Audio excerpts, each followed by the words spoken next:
Good afternoon, and welcome. I'm John Levy. I'm privileged to serve as the 10th chair of the Board of Directors of the Legal Services Corporation. I know it's a very busy day up here on Capitol Hill, and so we very much appreciate your coming to attend this significant briefing on the importance of civil legal aid to American business.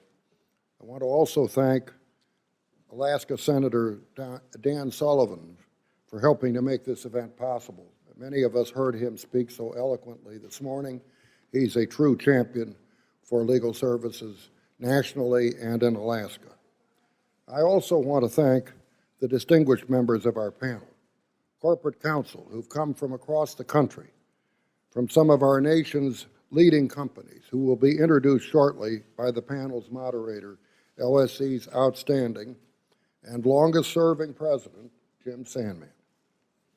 LSC has convened similar briefings during the past few years. In the House, Senate, several forums we have sponsored across the country. These events signify the importance of civil legal aid to American business.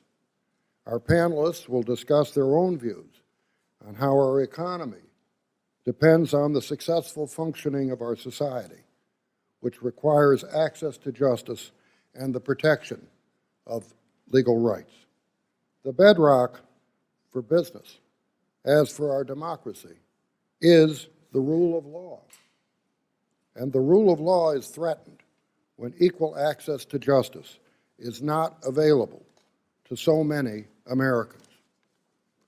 As Donald Rumsfeld observed nearly 50 years ago while testifying before Congress as the first Republican director of the Office of Economic Opportunities Legal Services program that he saved, we cannot expect for the rule of law, we cannot expect respect for the rule of law if we, as public officials, do not assure access to the legal process. To fail to do so would break faith with those Americans, rich and poor alike, who have confidence in our legal institutions and the notion that disputes are better resolved in courtrooms than on the streets. Pepperdine School of Law Dean Danelle Reese Taha echoed those sentiments a few years ago in talking to our board in San Diego. Quote, "When the great majority of the individuals and small businesses of this nation no longer can, or believe they no longer can, get a lawyer, be represented effectively, go to court, settle their disputes in a fair and impartial way, and be treated like every other citizen, we quite simply have lost the guiding principle of our republic, equal justice under law. When that goes, the rule of law goes. And when that goes, the great dreams of those patriots who founded and fought for this republic go with it, never to be reclaimed. Something must be done," unquote. Well, we're trying to do something with your help. Our board, Jim, the Legal Services Corporation, and its grantees across the country are working as hard on behalf of the country as they possibly can. But we need your help too. And that brings us to the panel, being moderated by Jim Sandman, former managing partner of the law firm of Arnold & Porter, former president of the D.C. Bar, general counsel for the district's public schools before joining LSC in 2011. My pleasure to introduce my friend, LSC President Jim Sandman.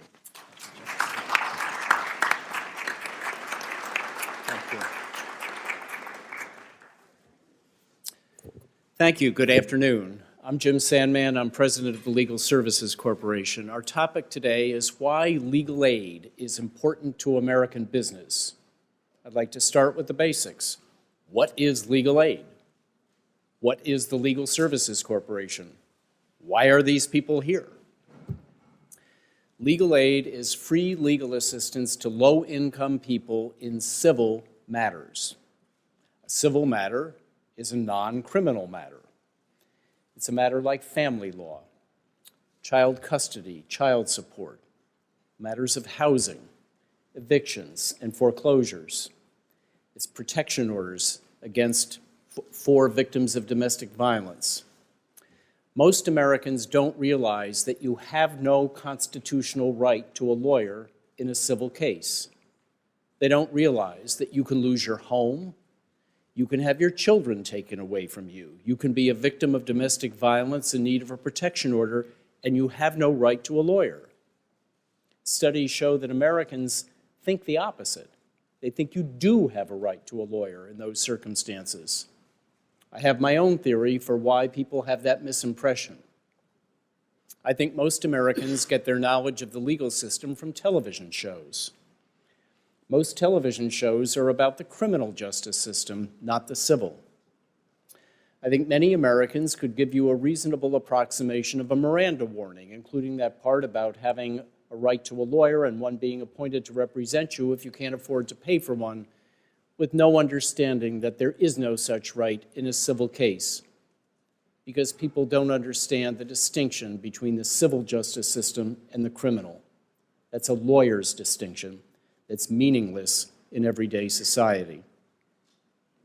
The Legal Services Corporation is the country's single largest funder of civil legal aid programs for low-income Americans. Legal aid programs provide assistance to people who can't afford a lawyer. We fund 133 independent legal aid programs with more than 800 offices serving every county in every state, the territories, the District of Columbia, and Puerto Rico. No matter where you are in the United States, there's an LSC-funded legal aid program providing assistance to low-income people. We are the backbone of the civil legal aid system in the United States. We ensure that there is some level of legal assistance available to low-income people everywhere. There is no other organization like us in the United States. We were created by an act of Congress in 1974, signed into law by President Nixon, and we've enjoyed bipartisan, nonpartisan support ever since. Our panelists today are from American businesses. Our mission is about serving low-income Americans. Why would they care? Why are they here? So I'd like to introduce our panelists and ask them to begin to answer that big question. To my right is Max Lawn, who is Vice President and General Counsel of Arconic, a new name in one of the oldest and best known of American businesses. Arconic was, until recently, part of Alcoa. They develop and manufacture high-performance engineered products for the aerospace, industrial gas turbine, commercial transportation, and oil and gas industries. To my left is Teresa Wynn Roseborough, who is Executive Vice President, General Counsel, and Corporate Secretary of Home Depot. You've all shopped at Home Depot.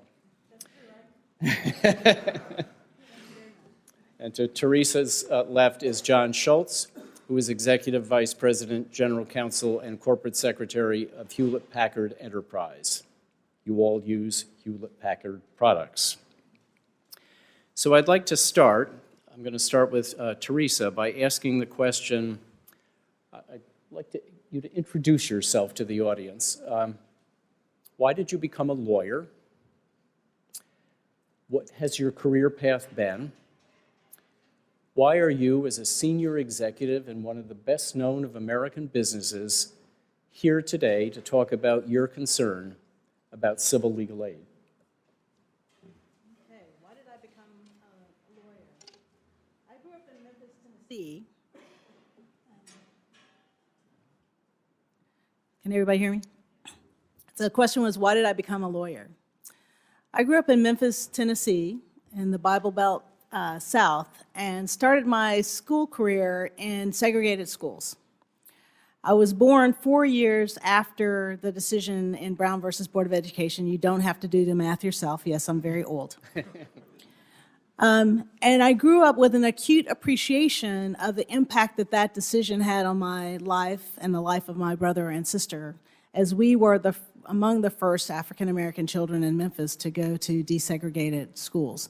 In fact, the elementary school I went to, my brother and I were the first African-American students, and we remained the only ones until our baby sister joined us there 4 years later.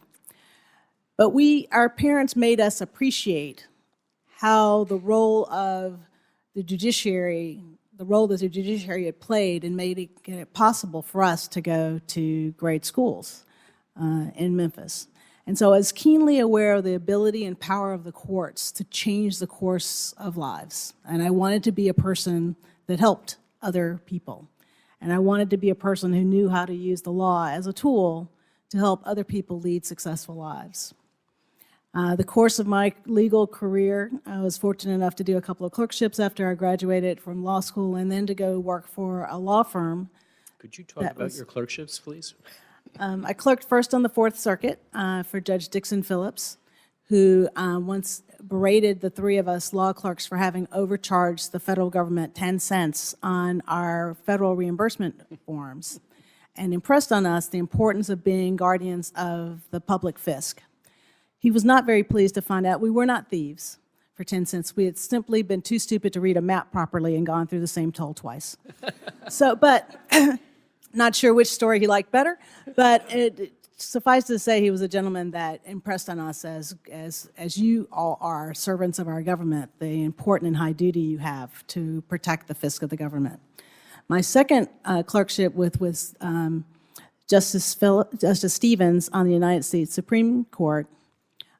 Also an amazing human being, a very humble servant of this country, a deep patriot with military service and public service, who impressed on us the guardianship we had as people who helped make the law right and looking for the right answer in every case without regard to which side was going to benefit from the correct answer, but always looking for the law as a tool to serve good.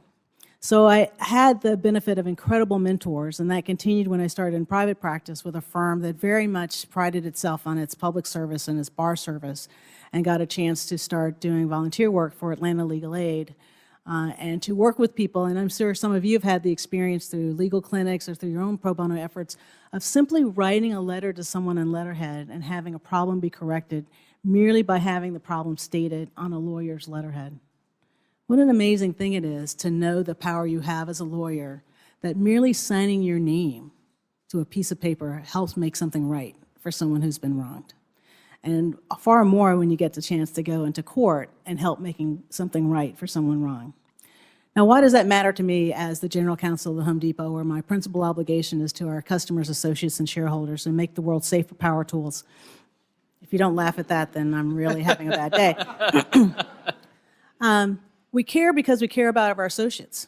We care about our associates' ability to resolve problems in their lives with successful and helpful people to make sure that they can lead the best lives possible. We care for our customers. You may not know this, but we have over 1.5 billion transactions in our stores every year. Most of those go incredibly well, but a few don't go well. And we end up with about 6,000 lawsuits a year.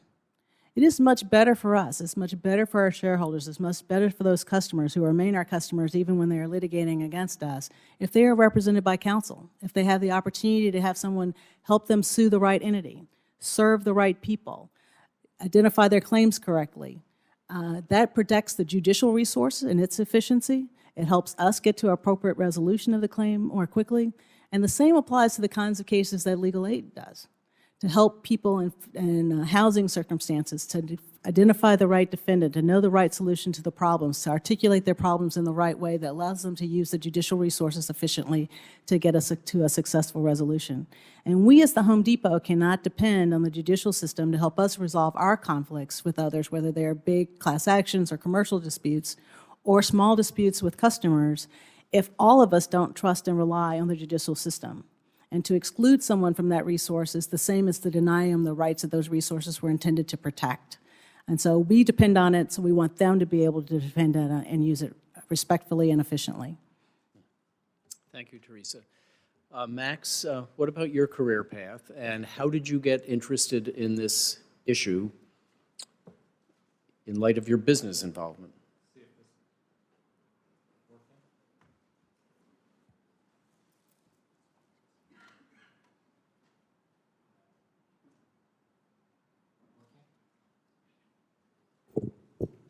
Here, Max, we'll trade.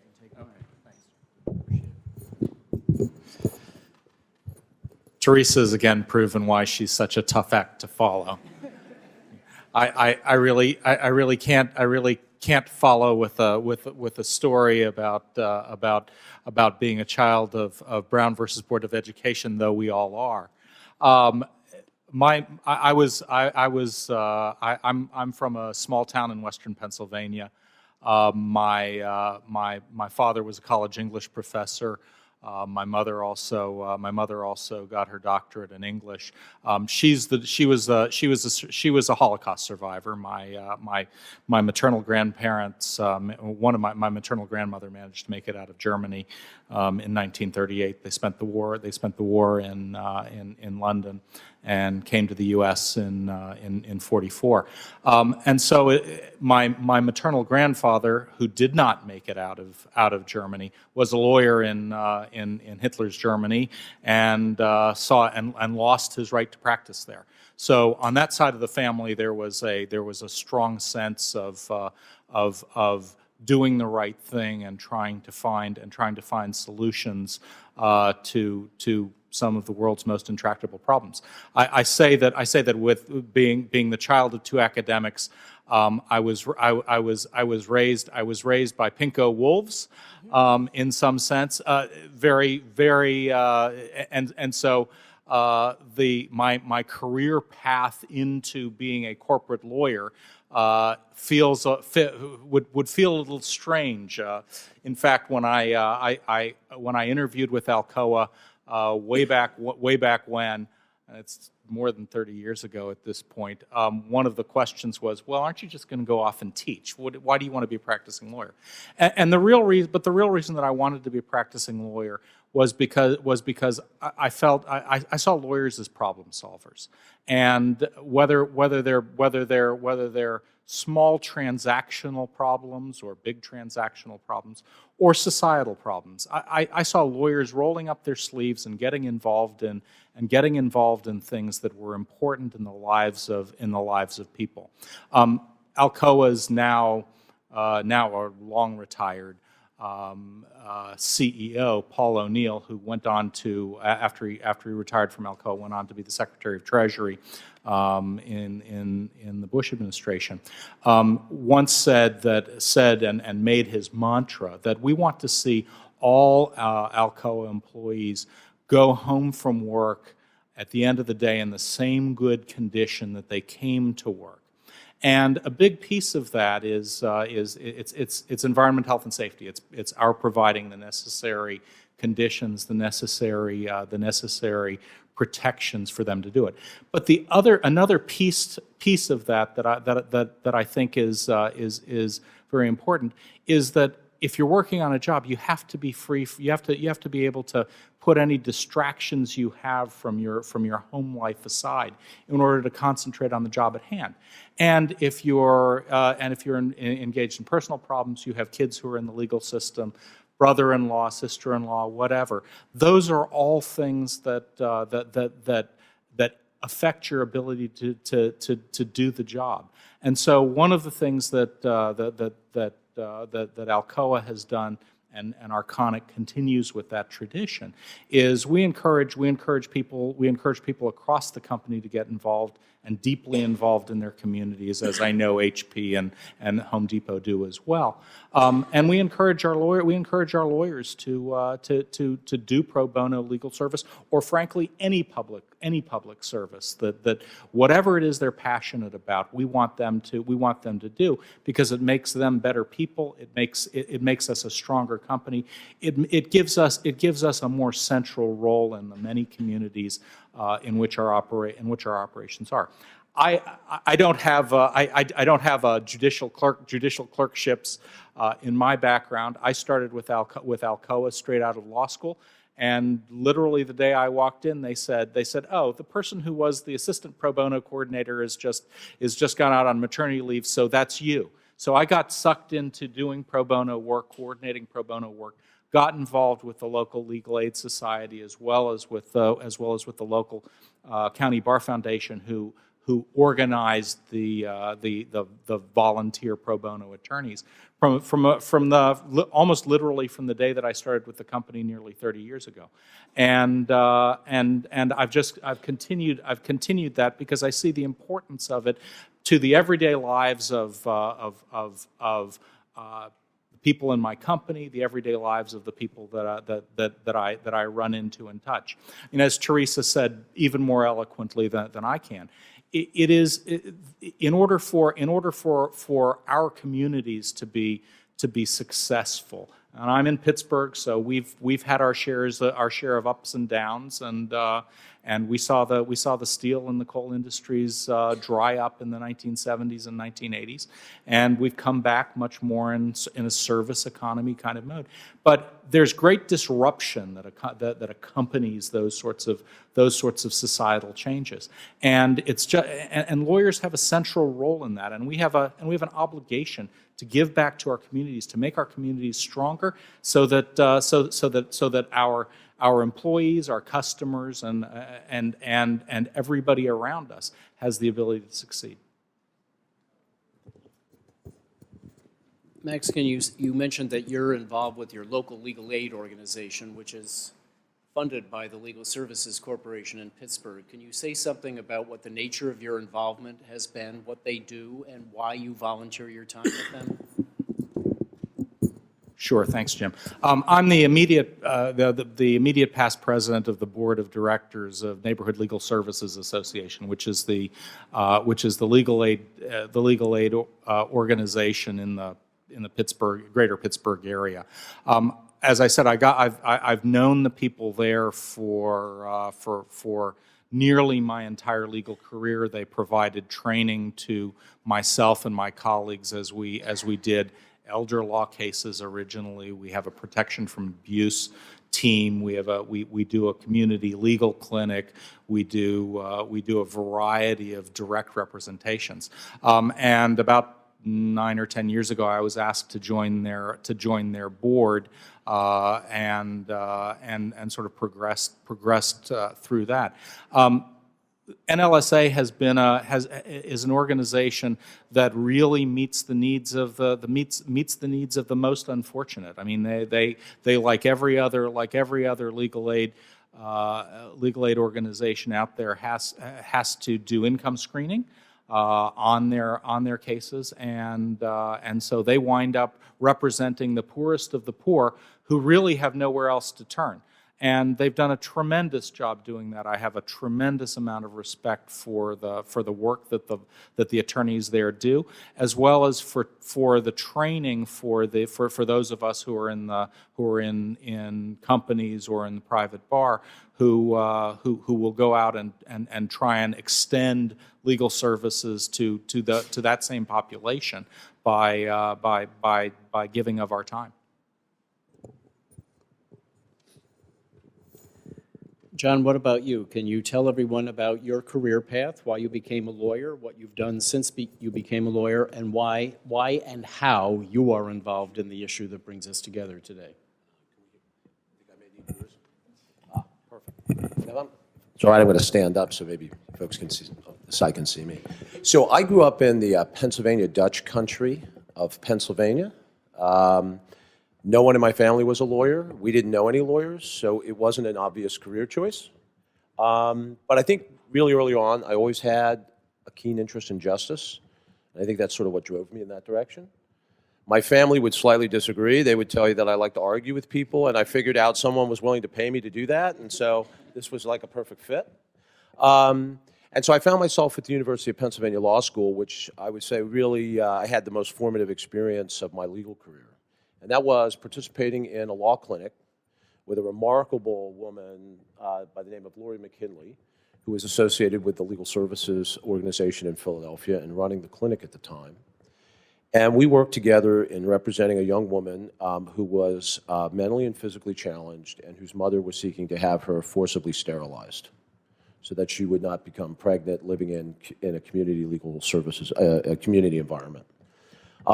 It really impressed upon me that lawyers play an incredibly pivotal role in dealing with folks who candidly have no ability to represent themselves in any form or fashion. They don't have the physical means, they don't have the mental means in some instances, they don't have the financial means.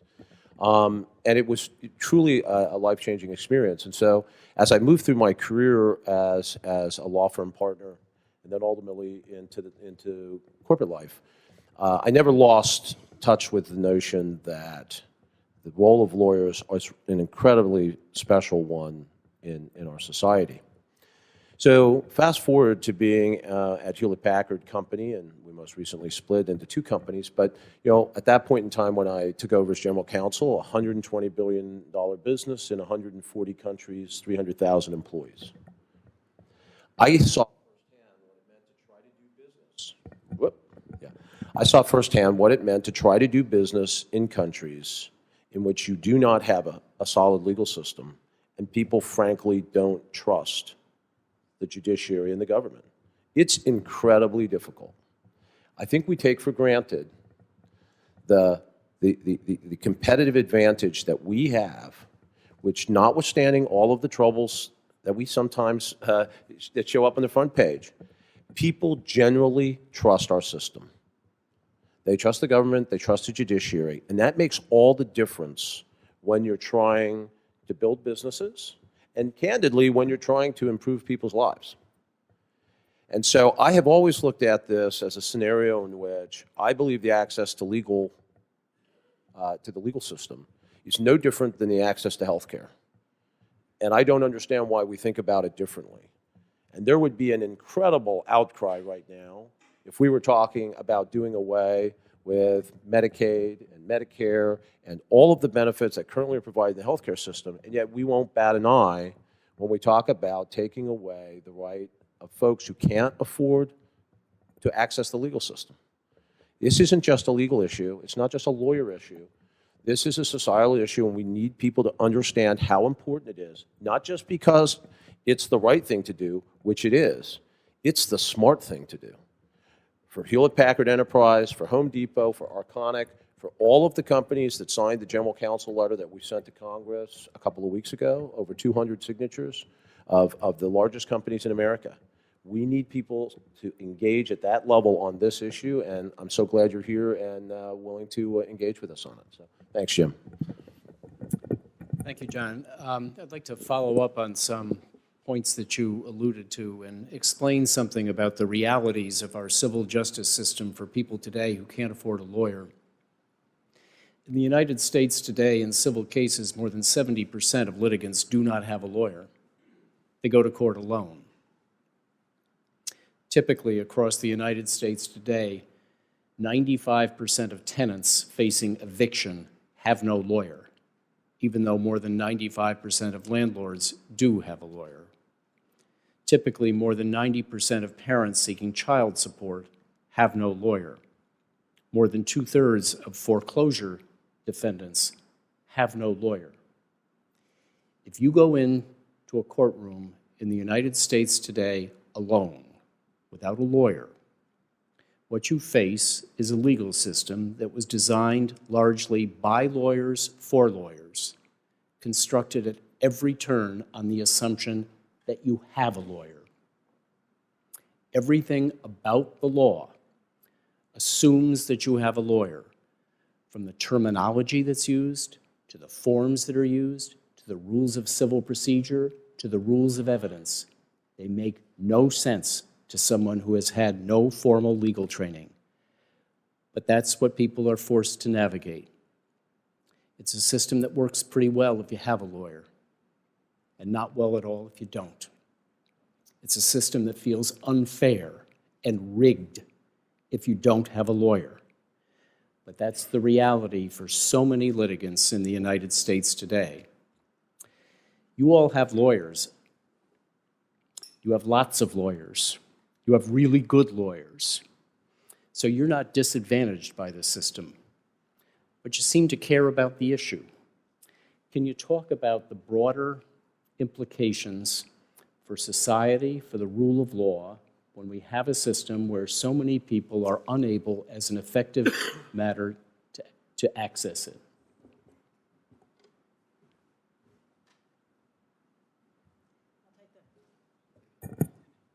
I'll take the first run of that. There's an infrastructure that makes our government effective, and John alluded to it. When you can use comparative law to compare the ease of doing business in the United States to what it's like to do business in other countries. But our democracy relies on an infrastructure that's not just built on the structures of government itself. Sure, it's the local government system, the state government system, the federal government systems. It's the federal agencies that are out there doing good and enforcing laws and rights and putting together a regulatory structure to help guide behavior and conduct. But the judiciary plays the important role of making sure that everybody has a secure access to a vehicle for protection of rights, for resolving disputes, and in making sure that there's an understandable path and clarity to the results that are going to be reached in different types of situations as much as possible. And it is that clarity, that ability to say, we have an infrastructure that not only states that individuals have particular rights, including the right to protection of contract, the right to possession of property and to not having that property taken away from you without due process of law, the right to certain family relationships and to protection against harm in those relationships, the right to enter a contract for housing and to have your rights as a tenant respected by the people who lease you that housing, to have the right to employment and the protection from the loss of that employment from unfair factors. And that infrastructure, the guardianship of those rights, is important to making the economy work. If we have a lot of people who are disabled from their focus at work, for disabled from getting to work, for disabled from participating in the economy because they have legal challenges and problems that can't be resolved in an efficient way for them, then we make sure that we disable a portion, that segment of society that's very important to the effective functioning of our economy.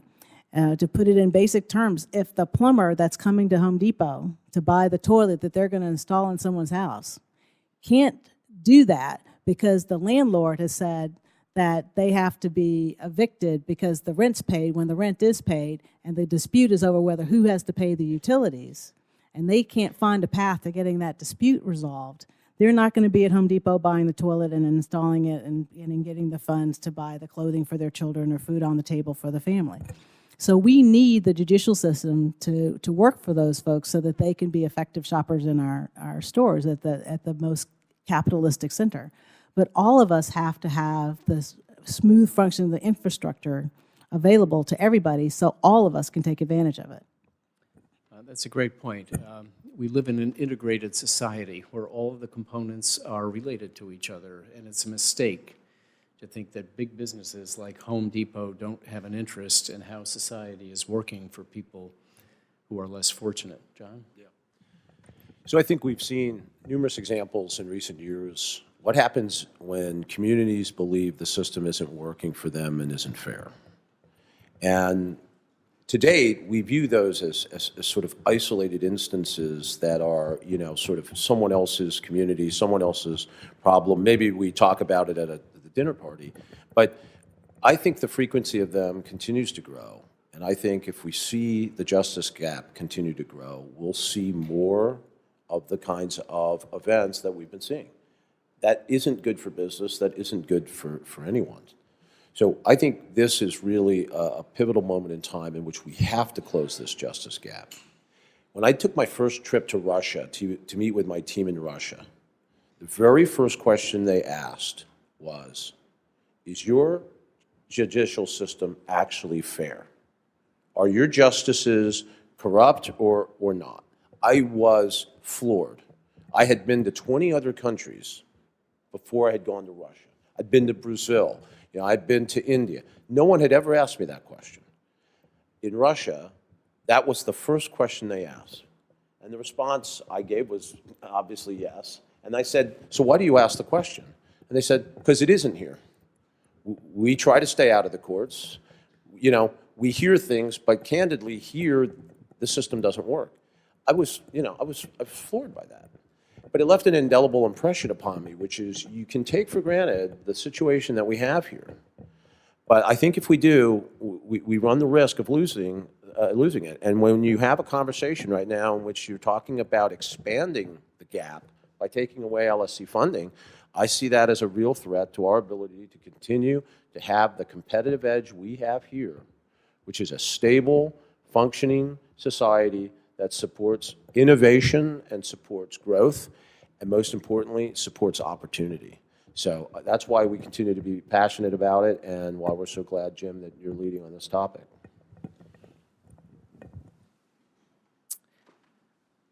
Can I just add one thing? Sure.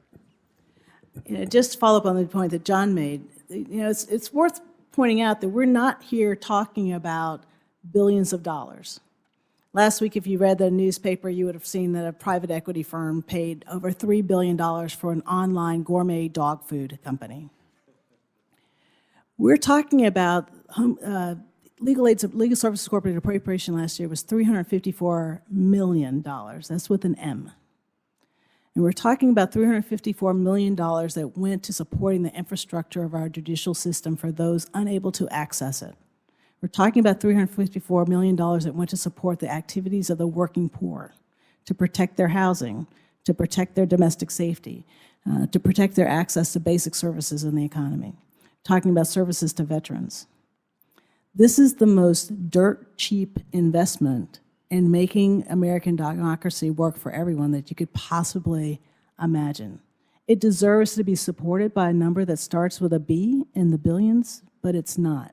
And we are here begging to hold on to several $million to make the government of the United States better. I would just say very quickly, this administration has talked a lot about the forgotten person. And that is who LSC's clients are. So it seems wholly inconsistent to me to have a group of folks who espouse interest in the forgotten person, not funding LSC, whose clients are, in fact, those people.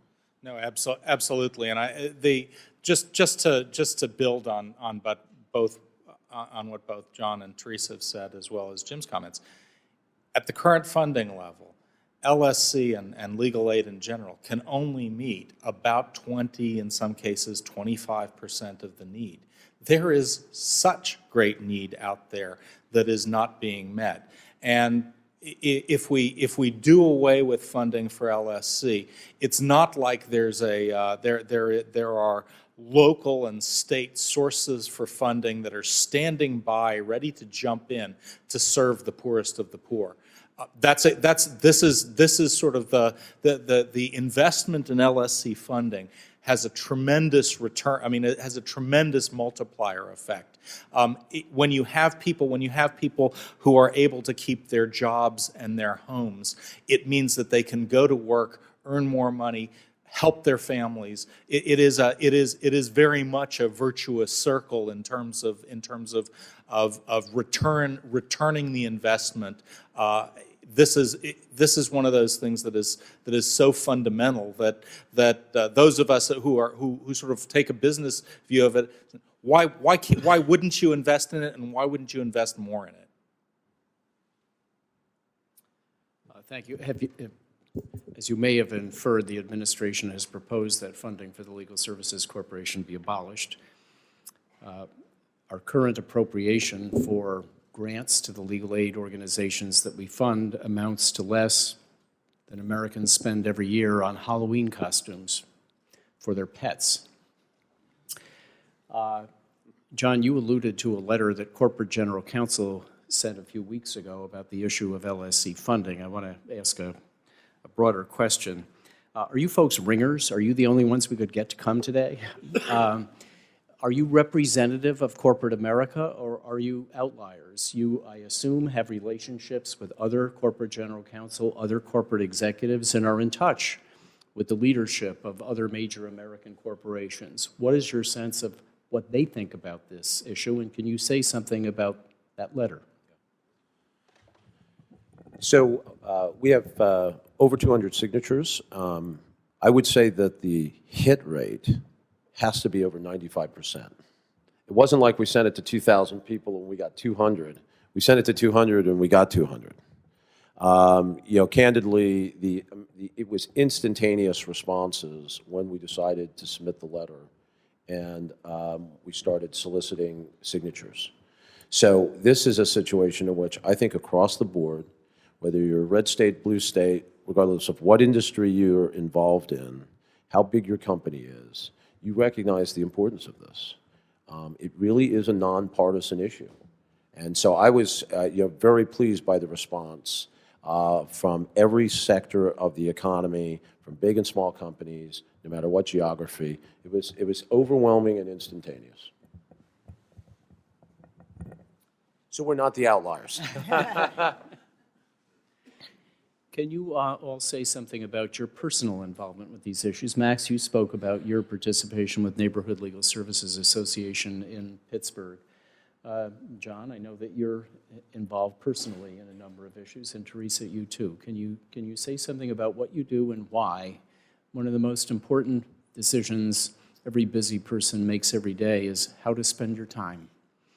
That reflects something about your values and your priorities, and I'd like to hear about how you make those decisions. Sure. Two of the core values of the Home Depot are giving back and doing the right thing.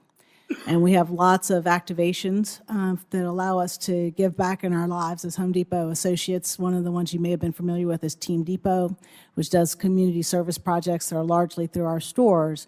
And our law department also participates in those events. But our law department also offers strategic partnerships with Atlanta Legal Aid, Pro Bono Partnership, Atlanta Volunteer Lawyers Foundation, Street Law, and veterans organizations in order to allow lawyers and legal assistants and even our administrative assistants to follow their hearts and how those hearts lead them to give back to the community. And we try to follow their heartbeats and their hands with our dollars so that our Home Depot Foundation provides support to Atlanta Legal Aid and the Pro Bono Partnership so that as our associates are investing their time and their talent into organizations that they know that they'll be supported by dollars from the Home Depot as well. And what I find for our law department is that those opportunities not only help make them better lawyers for the company, exposes them to more issues, gives them more opportunity for client service and representation, gets them exposed to a broader range of issues, get to meet members of the judiciary and to see how different courts functions on a very practical level. It's a very skill-enhancing thing, but it also increases their investment in the company to know that the company serves for them as a vehicle through which they can also give back to community and family and to serve all parts of themselves. And all the reasons that all of us, I'm assuming that many of you are lawyers. We didn't become lawyers solely because we enjoy document production. There were other reasons that we came to be lawyers as well, and part of it was animating our ability to serve others. And so through participation in these organizations, we help make people better and more round member participants in their communities and better lawyers at the same time. So I've been affiliated with a number of organizations, National Legal Aid and Defender Association, on the board of the Equal Justice Works. But I want to just talk a moment about another organization that I was the past president of and still on the board, and that's the Law Foundation of Silicon Valley. The reason I think it's significant is right now Silicon Valley may be the most prosperous part of the U.S. and arguably the most prosperous part of the world. And yet there is a massive population of at-risk, impoverished people, especially in the city of San Jose. People wouldn't think of that, but that is in fact the case. And there is a justice gap in the heart of Silicon Valley. You know, the Silicon Valley Law Foundation is dealing with foster youth, they're dealing with predatory credit practices, they're dealing with issues around, in essence, forced slavery. We've got a lot of human trafficking issues in the Bay Area. These are things that people don't think about and talk about when they think of Apple, Facebook, Google, Hewlett-Packard, et cetera. So it really impressed upon me, coming to the Bay Area 8 years ago and getting involved with this organization, that this isn't just an issue that resides in a few places that you would traditionally think of as struggling. The truth of the matter is this is in every community in which we work and live. That gap exists everywhere. And that's why we need the federal level attention to this issue, because we need that level of coordination, we need that level of efficiency, we need that level of advocacy. So I have been drawn to the LSC because I see how much it makes a difference in all the different aspects of the things that I'm involved in, as well as my own team, which does about 10,000 hours of pro bono work every year around the world. So LSC is an incredibly important part of our mission, and why I'm so passionate about having it survive and thrive.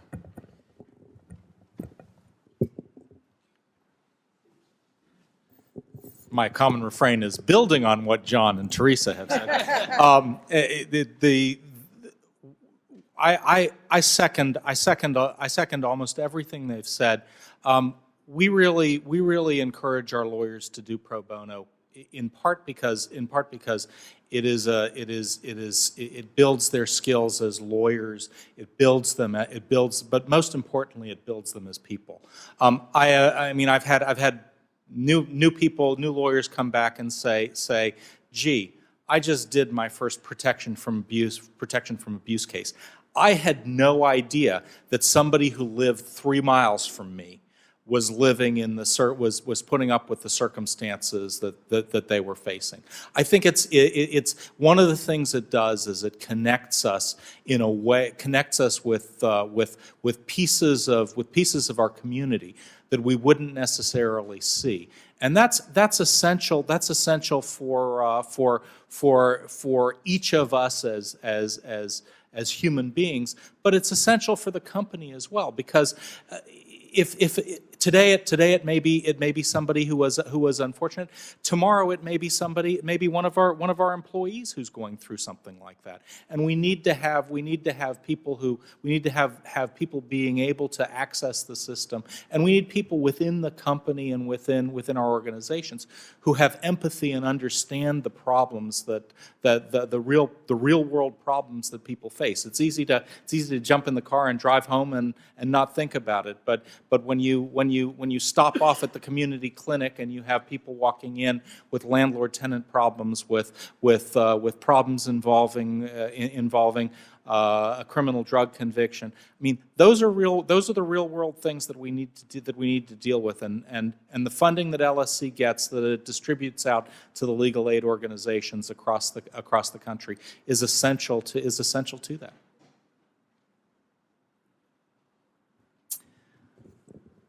All of our panelists put themselves out to be here today. John came from Silicon Valley, Teresa from Atlanta, Max from Pittsburgh. We had another panel yesterday at Georgetown University Law Center that included senior executives of Microsoft and Viacom, Cisco, making similar points. These are not outliers. They're not ringers. There is a fundamental national interest in the integrity of our justice system and having a level playing field, fairness. These are the most fundamental of American values. They're about who we are as a country and what we hold ourselves out to the world to be. Thomas Jefferson said, "The most sacred of the duties of government is to do equal and impartial justice to all its citizens." That's what our founders thought, the framers.